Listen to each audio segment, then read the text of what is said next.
Sebelumnya, saat Shen berhasil menghajar keluarga Shuai itu, Shuai Yang, Shin pun berganti ke asrama kapal Daphne.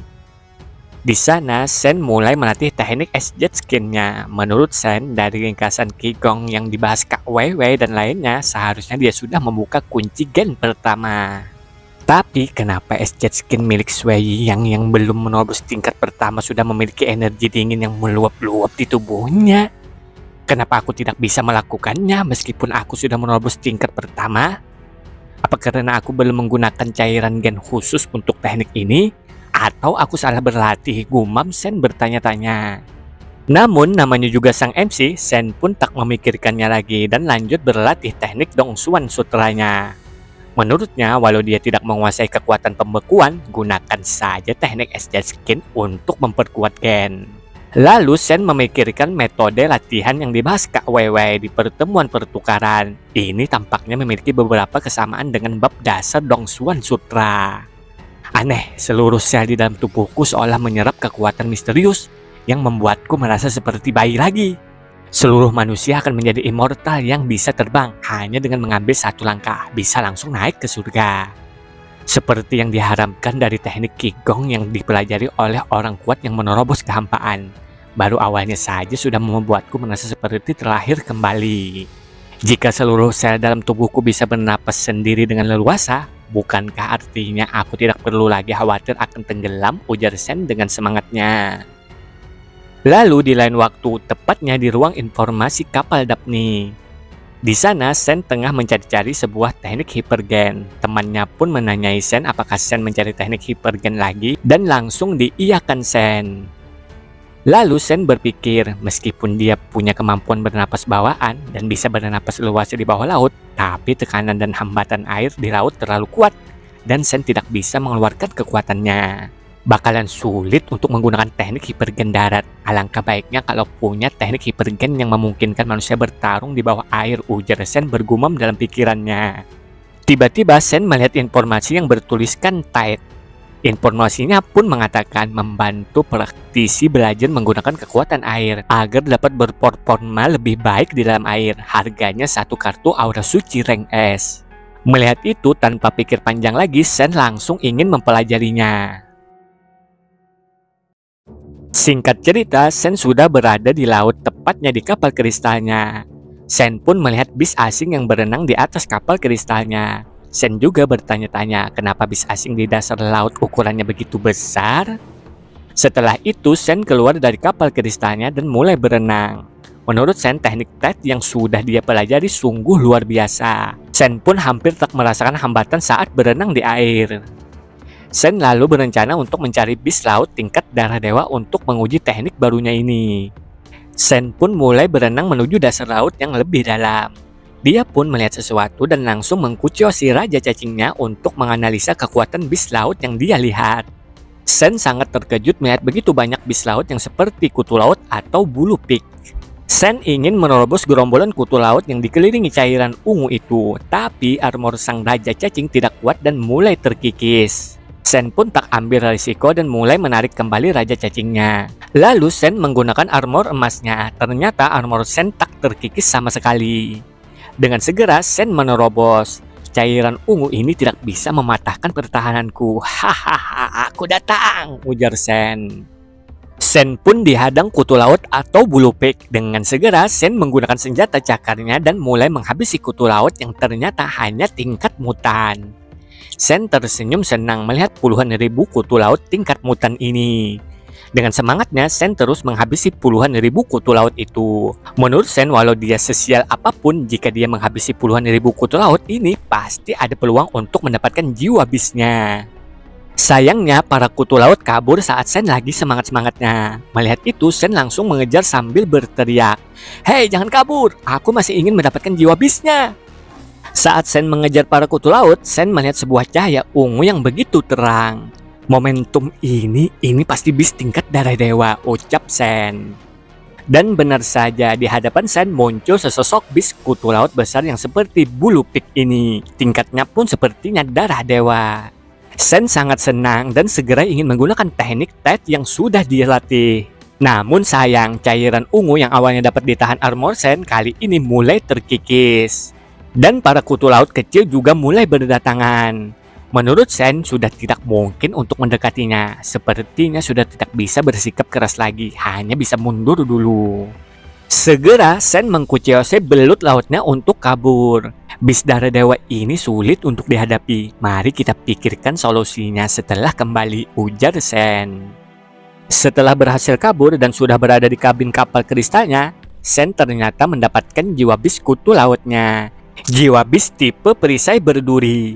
Menurut Sen, hasil yang tidak buruk, bahkan jiwa bis perisai berdurinya ternyata beracun. Memakan daging beracun seperti ini akan merusak perut atau tidak ya? Sebaiknya jangan dimakan lah, gumam Sen. Lalu Sen lanjut bergumam tentang bis asing di dasar laut yang begitu kuat, bahkan semuanya juga berkelompok, jadi sangat sulit untuk menyerangnya. Dengan bis bawah laut sebanyak ini, mungkinkah aku hanya bisa melihat dan memanjakan mata saja? Tiba-tiba sang putri duyung aduhai datang melaporkan kepada Sen bahwa ada bis banteng laut di depan sedang sendirian. Tanpa banyak basa-basi lagi, Sen segera berenang lagi ke dasar laut untuk berburu banteng laut. Sen pun mengkuciose Raja Cacing untuk menguji kekuatan sang banteng laut. Dengan gerakan gesitnya, sang banteng menanduk Raja Cacing dan membuatnya terpental. Melihat itu, Sen berkomentar, sungguh kekuatan yang luar biasa. Sepertinya banteng ini bis tingkat darah dewa yang kuat.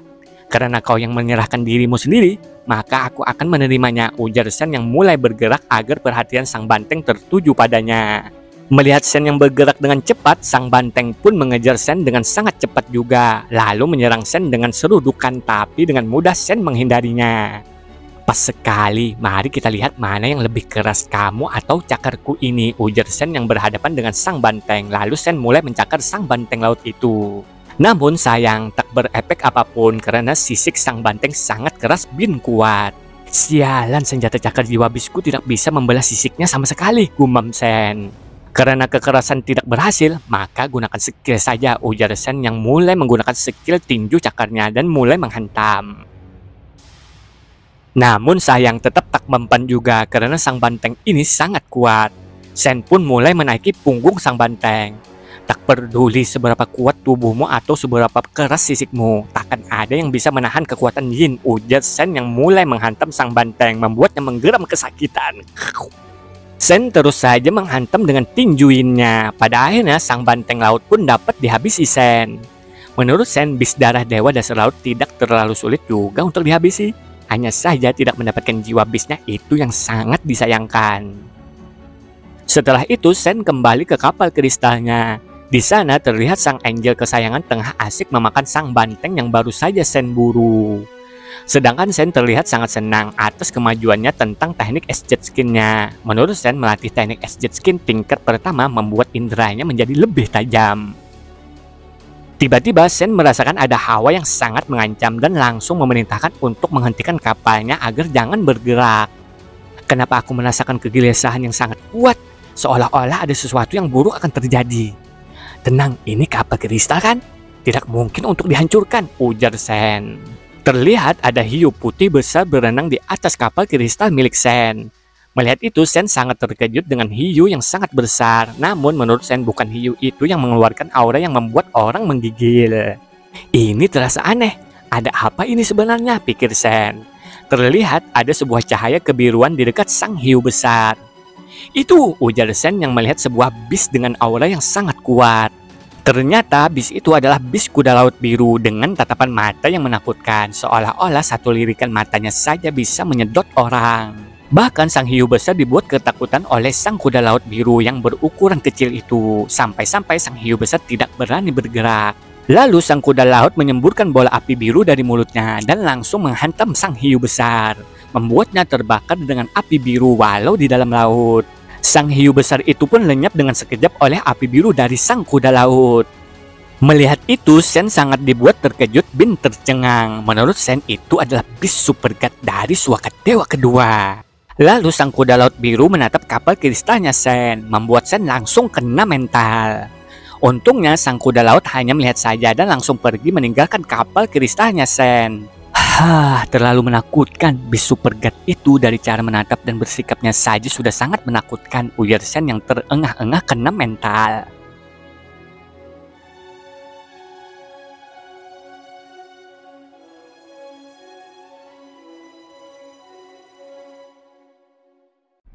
Setelah beberapa saat, Sen lanjut berpetualang dengan kapal kristalnya lagi. Sen menanyakan kepada duyungnya, ada apa di depan? Duyung sang pengendali kapal pun menjawab bahwa di depan sana adalah tempat perlindungan kapal selam. Sen pun memperhatikan tempat perlindungan itu sambil berujar, apakah kuda laut itu bis dari alam ini? Jika itu masalahnya, aku khawatir tidak akan bisa mengambil alih tempat penampungan ini dalam beberapa tahun. Sen lalu meminta kepada duyungnya untuk mundur. Mendengar itu, sang duyung pun bertanya apakah tuannya itu tidak ingin melihat sebentar. Sen pun langsung menjawab bahwa tidak perlu. Tiba-tiba Sen melihat ada bola api biru. Sontak Sen sangat terkejut dan menduga apakah bola api biru itu dari si kuda laut waktu itu. Sen menyaksikan bola api biru menghantam tempat perlindungan. Kuda laut biru itu membakar cagar alam bawah laut. Gumam Sen tak percaya.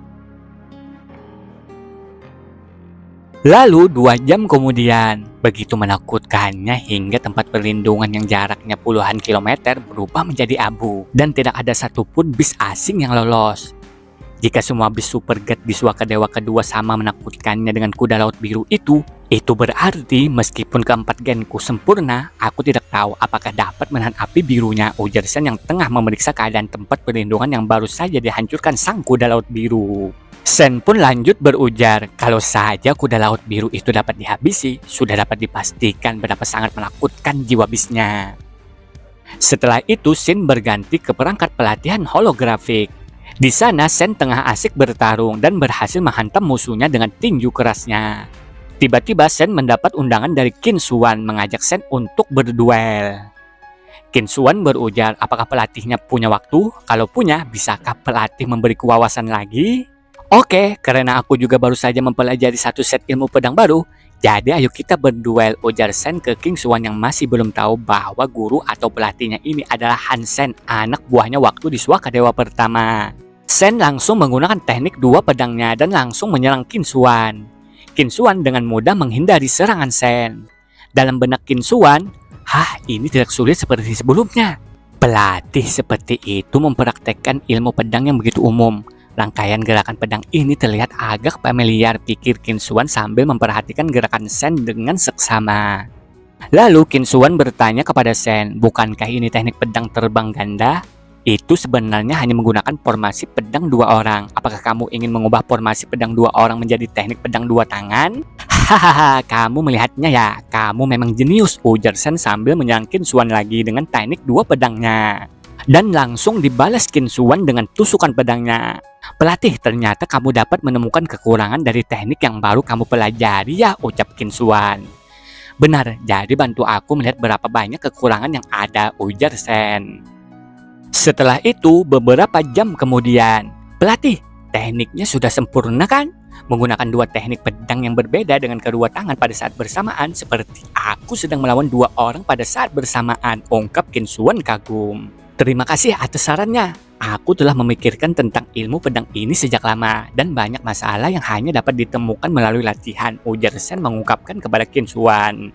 Mendengar itu, Qin Xuan makin kagum dengan pelatihnya ini, bahwa pelatihnya ini mengalami kemajuan yang sangat pesat, bahkan menyempurnakan teknik dual pedang hanya dalam sekali coba. Sungguh menakjubkan.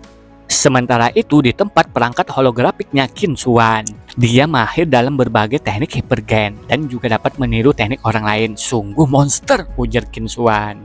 Setelah itu Qin Xuan sudah berada di asrama Dewi. Di sana dia tengah memegang gawainya. Sepertinya dia ingin menghubungi seseorang. Sementara itu di tempat Sen sangat terkejut. Qin Xuan menghubunginya. Kenapa Kapten Qin menelponku?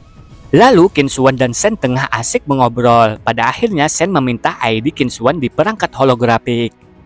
Qin Xuan pun menjawab bahwa nama ID-nya adalah Miss Parfum. Mendengar itu Sen sangat terkejut dan tak menyangka Miss Parfum ternyata adalah Kapten Qin. Lalu Sen menanyakan siapa gurunya atau pelatihnya yang Qin Xuan ceritakan kepada dirinya. Apa ID-nya itu? Sedangkan dalam benaknya Sen berujar, hehehe, aku tidak tahu bagaimana ekspresi Qin Xuan ketika dia tahu bahwa aku adalah pelatih yang dia panggil sebelumnya. Belum ada seorang pun yang memenuhi syarat untuk menjadi guruku. Ngomong-ngomong, aku mendengar Yang Manli bercerita tentangmu. Kamu melakukan pekerjaan dengan baik, bahkan Yang Manli memujimu dari semua orang. Aku hampir mengira dia kerasukan, ungkap Qin Xuan. Tiba-tiba Manli menghubungi Sen. Menyadari itu, Qin Xuan pun paham. Sepertinya pembicaraan kita sampai di sini saja. Jangan lupa untuk menambahkan kontakku, ujar Qin Xuan kepada Sen. Setelah itu, Sen mengangkat video call-nya Manli. Melihat Manli, Sen sedikit terkejut dan bertanya, kenapa kamu berpakaian seperti itu? Namun Manli tak menjawab dan langsung berujar bahwa ada masalah. Lalu Sin pun berganti ke Suaka Dewa kedua. Di sana ada pasukan Black Guard tengah berkumpul merencanakan sesuatu. Anak buahnya pun bertanya, bos, kapan kita mengambil tindakan? Semakin cepat semakin baik. Jika tidak, saat Hansen pergi ke tempat Lee Xinglun untuk membawa bala bantuan, segalanya akan menjadi sulit, ujar Black Guard. Anggota kelompoknya Sen pun melihat pasukan Black Guard dari kejauhan dan mengira apakah ada tempat perlindungan lain di dekat sini. Sedangkan yang lain mengira apakah mereka akan menyerang tempat kita. Bagaimana ini? Mereka menunggangi serigala bersalju berjumlah 200. Bahkan Suaka Dewi kita tidak bisa melawannya. Tiba-tiba Sen, Manli, dan yang lainnya datang. Ketua, pasukan kita kalah jumlah. Apakah sebaiknya kita mundur saja? Saran Paman King. Sen pun menjawab dengan pasti, tidak perlu Paman King.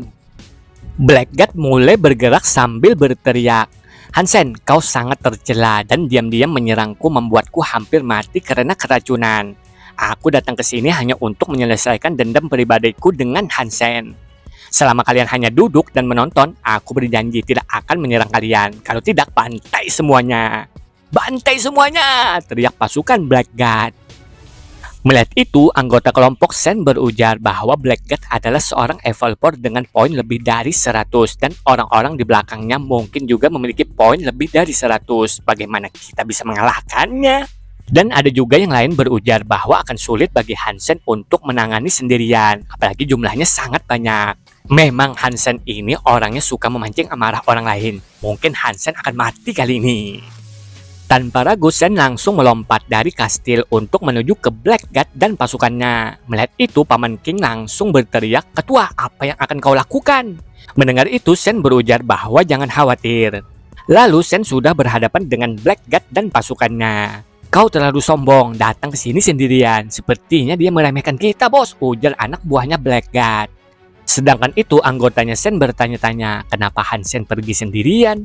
Lalu ada yang menjawab tentu saja untuk menyerahkan nyawanya. Hahaha, Hansen biasanya sombong, tapi dia tidak menyangka bahwa di hari ini akan mati. Mendengar itu, Paman King dan Manli hanya diam tanpa kata. Black Guard, beraninya kau datang ke tempat perlindunganku. Apakah kau sudah melupakan kekalahan telak sebelumnya? Ujar Sen. Kemenangan dan kekalahan adalah hal biasa dalam urusan militer. Dan siapapun yang terakhir tertawa adalah pemenang sesungguhnya. Aku akui kemampuan bela dirimu sangat bagus. Namun kali ini aku tidak bertarung sendirian, ungkap Black Guard percaya diri. Lalu Black Guard lanjut berujar, Hansen, berlututlah dan menyerahlah. Aku akan menyelamatkan nyawamu. Jika tidak, tempatmu akan hancur hari ini. Hanya kalian, ujar Sen dengan muka serius sambil meremehkan Black Guard dan pasukannya. Black Guard pun menjelaskan bahwa di pasukannya ada 6 evolver yang melebihi 100 poin dan 230 evolver yang kebugaran fisiknya melebihi 60 poin. Akan mudah untuk menghancurkan tempat perlindunganmu. Mendengar itu, Sen berucap dengan santainya, sepertinya aku harus berjuang mati-matian hari ini. Berlututlah dan akui kekalahanmu, berikan tempat perlindunganmu ini, dan aku akan mengampuni nyawamu, ungkap Black Guard. Sangat konyol, ujar Sen sambil tertawa. Lalu dengan seriusnya, Sen mulai bersiap-siap menyerang. Mari lihat siapa yang tertawa terakhir kali. Melihat Sen mulai bergerak, Black Guard pun memerintahkan pasukannya untuk segera menyerang dan menghabisi Sen. Habisi dia, teriak Black Guard. Orang-orang yang melihat pun tak percaya Hansen benar-benar melawan Black Guard dan pasukannya sendirian. Buka gerbang kota, teriak seseorang. Siapapun yang berani mendekati setengah langkah ke gerbang kota akan dihabisi tanpa ampun, ancam Manli. Wakil komandan yang manli, kami tidak ingin mengorbankan hidup kami di sini. Sudah berakhir, semuanya sudah berakhir. Mendengar penuturan anak buahnya yang ingin kabur, Manli pun berujar, daripada panik, pikirkan bagaimana kalian akan menghadapi diri kalian sendiri setelah mengalahkan tentara Blackguard. Sementara itu, pasukannya Blackguard mulai menyerang Sen. Dengan satset, Sen menghindari serangan pasukannya Blackguard dengan sangat mudahnya. Ayo, coba hentikan aku, ujar Sen. Tanpa pikir panjang lagi, pasukan Blackguard menyerang Sen dengan emosi karena diremehkan Sen. Sen pun menghindari serangannya dengan melompat ke atas. Melihat aksi Sen, Blackguard tak menyangka Sen dapat meningkatkan kekuatannya dalam waktu sesingkat ini. Cepat hentikan dia, teriak Blackguard pada anak buahnya. Sedangkan Sen dengan satsetnya menghindari serangan pasukan Blackguard yang ingin menghentikannya. Dulu mungkin aku akan melarikan diri, tapi sekarang aku sudah menjadi master sejati, pikir Sen. Melihat itu, Blackguard mulai gemeteran dan terus saja memerintahkan pasukannya untuk segera menghabisi Hansen. Sedangkan itu, Manli sangat khawatir dengan Sen. Hansen bahkan tidak memakai armornya. Bagaimana dia bisa bertahan dalam pertempuran ini, pikir Manli khawatir. Tiba-tiba, Sen langsung menggunakan jiwa bis ratu perinya dan langsung melesat dengan sangat cepat. Sekarang semuanya di bawah kendaliku. Aku menembus hati manusia dan misteri sebenarnya dari metode tubuh Dong Suan Sutra, ujar Sen dalam benaknya. Pasukan Blackguard mulai menyerbu Sen, namun dalam pandangan Sen terlihat gerakan mereka semua sangat lambat dikarenakan Sen menggunakan jiwa bis ratu perinya. Ketiga pasukan bisa ditangkap, tapi jenderalnya tidak bisa hilang. Selama Blackguard dihabisi, tidak peduli seberapa kuat formasi pertempurannya, ini tidak ada gunanya. Sen terus saja maju ke arah Blackguard dengan kecepatan penuh sambil menghindari serangan pasukannya Blackguard. Blackguard pun tak tinggal diam dan mulai bergerak menyerang Sen dengan pedang panjangnya. Kau meremehkanku Blackguard, ucap Sen sambil menghindari serangan Blackguard dan langsung membalas menebas Blackguard. Hah, kenapa aku melihat langit? Apakah aku mati? Pikir Blackguard. Ternyata Sen berhasil memenggal kepala Blackguard. Akhirnya sang Blackguard pun tewas dalam pertempuran. Anak buahnya pun tak percaya bahwa bosnya telah dihabisi oleh Sen dengan mudahnya. Sedangkan itu di tempat perlindungannya Sen, anggotanya juga tak percaya bahwa ketuanya Hansen dapat menghabisi Blackguard dengan pasukannya yang begitu banyak. Sangat kuat, sangat layak menjadi pemimpin, ujar Paman King yang terkejut melihat aksi Sen yang begitu luar biasa. Ini Hansen, dia adalah pemimpin pasukan Dewi kita. Inilah kekuatan pasukan Dewi kita, ujar Manli menambahkan. Sedangkan orang-orang yang meremehkan Sen langsung kabur karena takut kalau dihabisi juga oleh Sen. Lalu kita kembali ke tempat Sen. Salah satu anak buahnya Blackguard berujar, kami berada di bawah perintah Blackguard dan tidak punya dendam padamu. Sekarang Blackguard sudah mati, tidak ada gunanya bertarung lagi. Bagaimana kalau kita berdamai? Mendengar itu, Sen langsung berujar, kalianlah duluan yang menyerang tempatku dan sekarang ingin berdamai katamu? Kita semua ada di sini karena paksi di belakang Blackguard. Kita tidak punya persahabatan dengan Blackguard. Apakah kami pantas mati di sini demi dia? Jika itu bukan permintaan Donglin, kenapa aku harus menuruti Blackguard? Ungkap mantan pasukan Blackguard. Mendengar itu, Sen juga mengungkapkan, kalian harusnya menyadari, jika kita bertarung, kalian dan aku akan bertarung hingga tetes darah terakhir. Jika kita tidak bertarung, kalian semua akan bergabung dengan pasukan Dewiku dan mengikutiku untuk merebut markas Blackguard. Dan kalian juga dapat dianggap sebagai seorang pahlawan tentara Dewiku. Mendengar itu, salah satu mantan anggotanya Blackguard menjelaskan kekuatan di belakang markas Blackguard sangatlah kuat. Jika kami membantu Anda mengalahkan markas Blackguard, maka orang di belakangnya mungkin tidak akan membiarkan kami pergi. Aku juga kenal pria dari Donglin, jadi silahkan beritahu aku namanya saat kalian kembali, ujar Sen santai. Mendengar penuturannya Sen, mereka semua pun bersedia bergabung dengan pasukan Dewinya Sen dan akan bersumpah setia.